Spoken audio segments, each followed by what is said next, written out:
Hello, my name is Nancy. I'm 27 years old and I just got divorced. The divorce, of course, came with a nice cold serving of revenge on my husband and my horrible mother-in-law.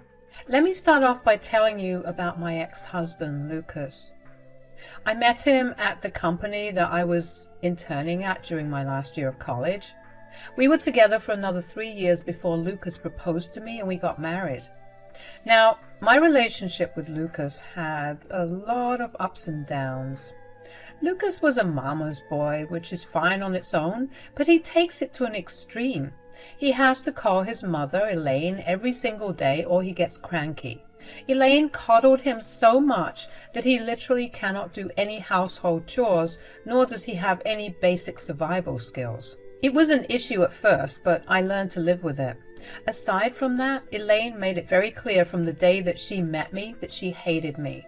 She would constantly taunt me and insult me. She would belittle all my achievements, and whenever I asked her why she was treating me that way, she would tell me that I wasn't good enough for her son. Lucas never stood up for me even when Elaine said the meanest things to me in front of him. We would fight about it a lot, but he would always tell me that he could never go against his mother. Eventually, I just started letting her insults roll off my back, and when she realized that her words weren't affecting me like they used to, she stopped talking to me altogether. About a year after we got married, Lucas and I decided to start trying for a child. I even quit my job because I wanted to have a stress-free pregnancy. But after a year of trying, I never got pregnant. I could tell that it began to affect Lucas, but I could not approach him about it because I was feeling really upset with myself for not being able to get pregnant. So to get my mind off of the whole pregnancy thing, I decided to go back to working. 3 months after I started working again, I began to feel really sick. I didn't think much of it, but when I started to feel worse, I went to the doctor.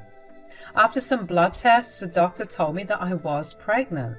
I was over the moon. I was so excited to tell Lucas about everything that the doctor told me that I went ahead and made Lucas his favorite dinner. When he finally came home that night, I sat him down and told him that I had something to tell him. "Babe, I have something kind of big to tell you." "What is it? I'm really tired, so could you make it a little quick?" "Yeah, of course. So you know how I've been feeling weird and nauseous these past few days?" "Yeah." "Well, I just thought that I must have had acute food poisoning, so I went to the doctor. They couldn't figure out what was wrong, so they asked me to get some blood tests done." "Oh, no. Is everything all right?" "Yes, everything's actually more than fine because the blood tests revealed that I am actually pregnant." "What? Oh my God, that is great news." "I know. All the trying finally worked." "You know, I didn't tell you this, but I was actually beginning to give up all hope." "I know. I felt the same way too. I felt so inadequate. I know it's not good to reduce my worth to my reproductive capabilities, but I felt so bad that I couldn't do the one thing that a woman is supposed to do." "Oh, but everything's worked out fine right now. We did it." "We really did. The doctor did warn me that my pregnancy is a high-risk one, so we should be cautious and careful." "Oh, don't you worry about a thing, sweetheart. I'll take proper care of you." "We have to tell everyone. We have to plan a baby shower and a gender reveal." "Slow your horses, darling. We only just found out about the pregnancy. Why don't the both of us celebrate this first and then we'll tell everyone about it? Let's focus on getting you through your first trimester without any hitches, all right?" "Yes, of course. I made us some dinner. Shall we eat?" "Absolutely." My pregnancy was really hard on me after that. I was constantly either nauseous or puking. I hated it. But that was the price that I had to pay to have the child I so desperately wanted. Thankfully, Lucas had been a great help, and I wouldn't have been able to make it through the first 4 months without his help.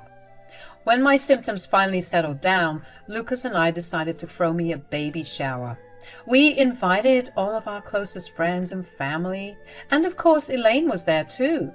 I tried my best to avoid her throughout the party, but she eventually cornered Lucas and me, so I had no choice but to talk to her. "Congratulations on the pregnancy, Nancy." "Thanks a lot, Elaine." "How's pregnancy been treating you so far?" Oh, she's been throwing up every morning and can barely get out of bed on most days. I thought it was concerning, but the doctor told me that this was normal considering that it is a high-risk pregnancy. Yikes! But it must feel rewarding to finally get pregnant after trying for so long.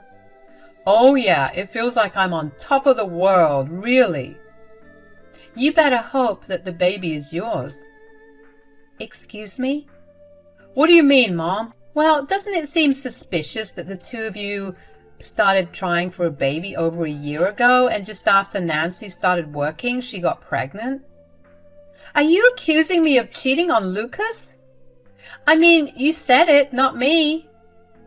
Why in the world would you think that I would cheat on Lucas? Maybe you got frustrated with your inability to get pregnant, and to relieve the frustration, you used your co-worker? Wow, you are jumping through hoops to get to that conclusion. Lucas, can you believe what your mother is accusing me of? Well, you aren't denying it. Are you serious? Do you really believe your mother over me? It doesn't hurt to just give me a simple yes or no for an answer. Wow. Okay. If you want an answer that bad, Lucas, I did not cheat on you at all. Does that stop you from being suspicious of me? Kind of. I can't do this right now. I'm going to go lay in bed for some time. I would appreciate it if you just didn't talk to me for a while. And Elaine, you are a real piece of work for even suggesting that I would cheat on Lucas when I have proven over and over again how much I love him. I ran to our room and locked myself in there. I cried myself to sleep that night. I couldn't believe that all it took for Lucas to shift his entire view of me was some words from his mother. Could he really not think logically on his own at all? Lucas didn't attempt to talk to me over the next few days. I didn't feel like talking to him because every time I saw his face, a fresh new wave of anger would wash over me, and I wanted to be nicer to him when I asked him why he did what he did. Eventually, Lucas gave in and approached me first. Hey, can we talk? I don't know. Are you going to accuse me of cheating on you again? There's no need to be salty about it. I'm trying to communicate right now. And if you don't want to, I can give you some more time. Fine. I'm sorry. I was being a jerk. I'd like to talk. All right. Well, first of all, how are you feeling? Physically? I feel great. Emotionally? I feel like I've been stabbed in the back. All right. Well, why is that? You can't be serious. I just want to understand you better. I know the question sounds stupid, but just go along with it, okay? Well, you had some nerve to believe your mother when she accused me of cheating. I've always been faithful to you, and you know your mother absolutely hates my guts. She wants you to be with someone else, and she's proven that she'll do anything to get me out of the picture. And still, you choose to believe her. I didn't actually believe her, though. You still had a brief doubt about my loyalty to you. That was why you asked me to either confirm or deny what Elaine was saying. If you trusted me 100%, you would never have even thought to ask me that. You have to admit that my mom had some point in her question. You do realize that she also indirectly insulted you, right? She essentially called you impotent. No, she did not. You can remain in denial for all I care, but I do not want you to ever question my loyalty again.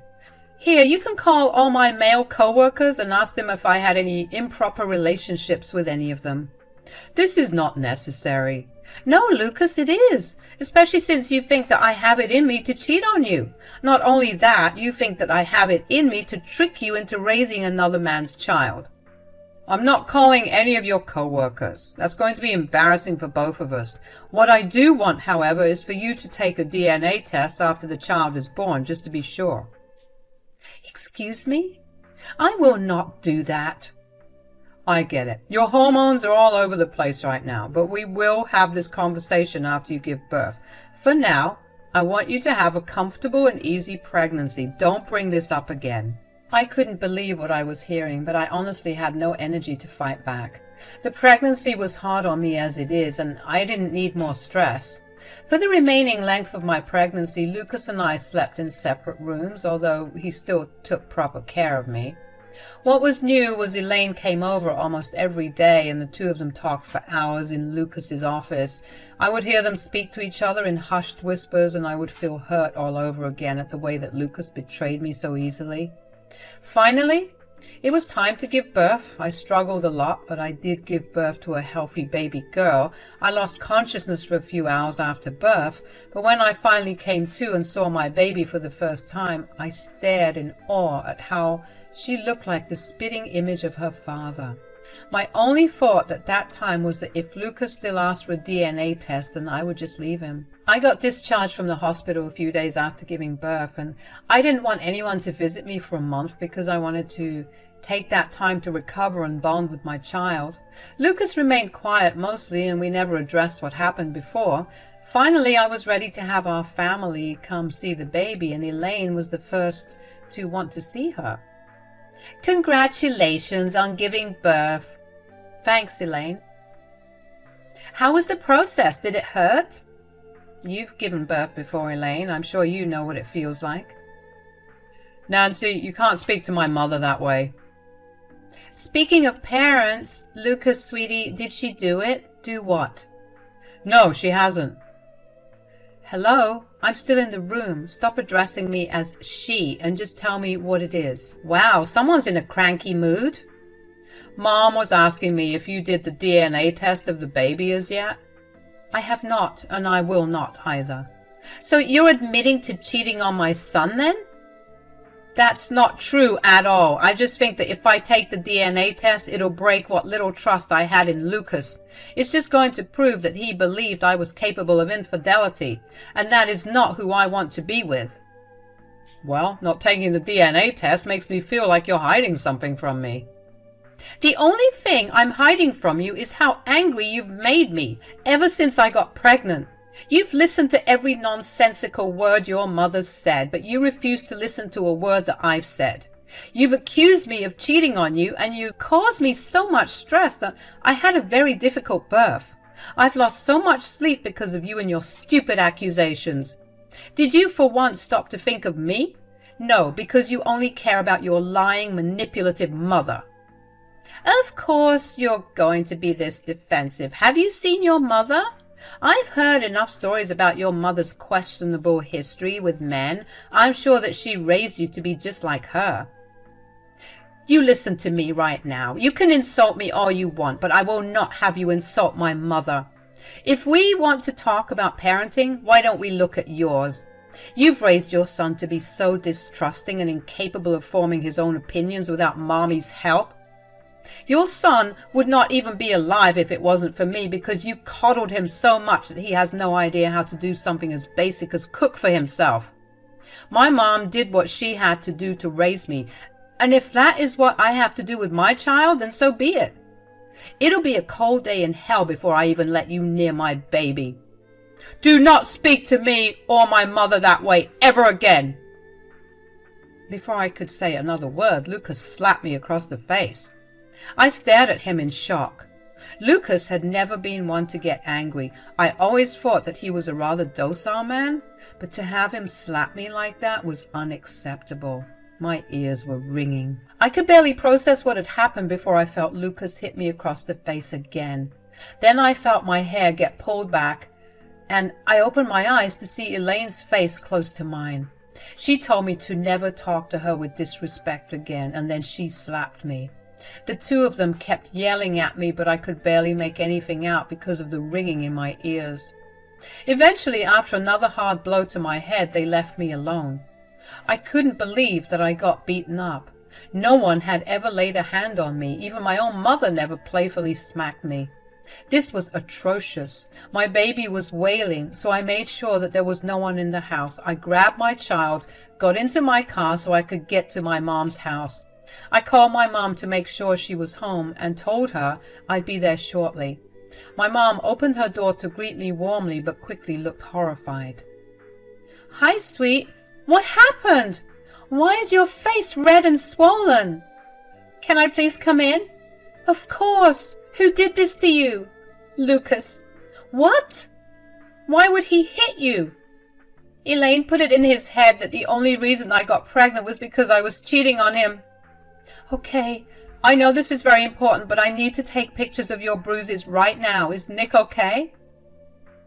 Do what you have to do, Mom. Nick's okay. He cried a lot on the way here, and I guess he tired himself out enough to fall asleep. Okay, now narrate what else happened.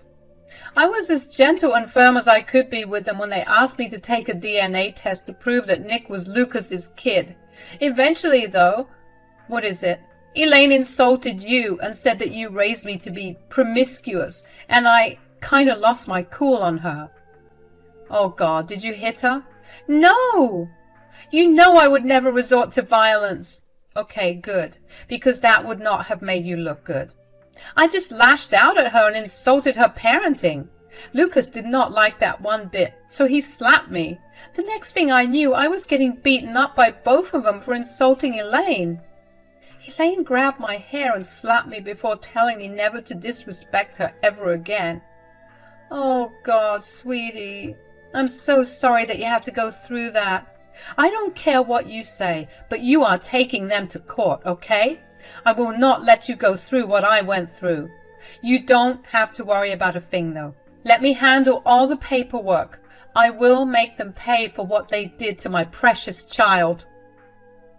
My mom first made sure that I didn't have a concussion and then told me to get some sleep, while she handled taking care of my baby. I did just that. Over the next few days, I had no idea what my mom was doing because she refused to let me get stressed about anything. You see, the reason Elaine insulted my mom was because not only was my mom a single mother, but she did have a not-so-colorful past. My dad left us when I was still a baby. My mom got pregnant with me right after she graduated high school, and she had no degree to her name. Not to mention my grandparents disowned her when they found out she was pregnant, so she did what she had to do to earn money to keep both of us alive. She started making a lot of money by working as an escort. I know when you hear the word, a lot of things come up, but she did none of that. My mom was, and still is, a very attractive woman, and she's very charming. She has a way with her words that makes anyone agree with her. A lot of people, especially those in big positions, found out about her and began to hire her just to accompany them for business dinners and such. As a result, my mom got to forge a lot of connections in our city. My mom pretty much retired after I graduated high school and hasn't lacked money to date because of her connections. So I trusted her fully when she said she would handle things for me. About a week after I last saw Lucas and Elaine, my mom told me to get dressed up because we were going to a fancy restaurant to meet Lucas and Elaine. I knew better than to question my mom, but I was still terrified about the reason for the meeting. When we got there, Lucas and Elaine were dressed to the nines. I still remained on guard. Hi, Nancy. Hi, Lynette. Please, take a seat. Why don't you order something? The tab's on us. Why are you being so nice? Oh, we were always nice. You weren't nice to my face or my scalp the last time I saw the both of you. About that, we're sorry for how we treated you. We shouldn't have let our emotions get the best of us. You let your emotions get the best of you? That's your pathetic excuse? Well, she lashed out at us after we insulted you, which was fair because you are a wonderful woman who truly is an inspiration. I mean, your life story is just fascinating. Why are you suddenly praising my mother? You had no issue insulting her and me before. Insult? You must have misheard. I really am sorry, though, if it sounded like an insult. Lynette, you have to know that I didn't mean to insult you at all. I'm not here to get buttered up by you. Nothing you say or do is going to change what's going to happen to both of you. The fact is that you physically abused my daughter, and you are going to pay for it. Mom, what's going on? What do you mean? What I mean is that these two received court summons and are under investigation for abusing you and endangering Nick. I know you look down on my past, but you know what that past gave me now? All the highest connections in this state. We had no idea about how wonderful you are, Lynette. We really are sorry for the things we did and said. Please, just spare us this once. Why should I? You and your mother hit my daughter when you felt like she disrespected you. Why wouldn't I destroy you when you left visible signs of abuse all over my daughter's face? This pathetic attempt of yours to make peace won't work. I suggest you lawyer up and get ready to spend time in jail and a hefty amount in fines. Come on, Nancy, let's go.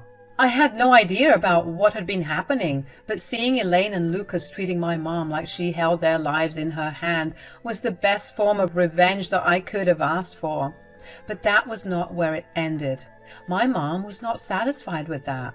She knew the best lawyer in the city, so she had him represent me in court.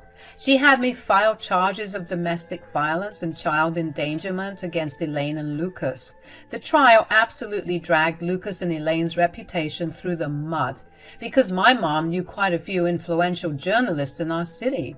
She had them cover the case, and that led to a lot of people finding out not only who Lucas and Elaine were, but also what they were capable of doing. Lucas and Elaine were both sentenced to 3 years in prison and were charged with heavy fines. On top of that, Lucas lost his parental rights and Elaine lost her grandparents' rights. They were also slapped with a restraining order that did not allow them to be within 100 feet of me or my child. By the time the trial ended, Lucas and Elaine were guaranteed a better life in prison rather than out here in the real world. Their reputation was so far gone that no one in their fields would want to employ them. They would be facing some real challenges when they got out, and really, the knowledge of that makes me incredibly happy. After everything finally died down, I treated my mom to dinner at her favorite restaurant and thanked her profusely for helping me out the way she did. She told me that seeing me hurt made her mother's instincts kick in, and she just blindly acted on those. Hearing that made me excited to experience these instincts with my child too. Of course, not for something as horrible as what I went through. Things are still a little rough for me right now because I'm juggling being a single mom and taking care of an infant, but at least I can sleep knowing that my child is not going to be harmed in any way. Thank you for listening.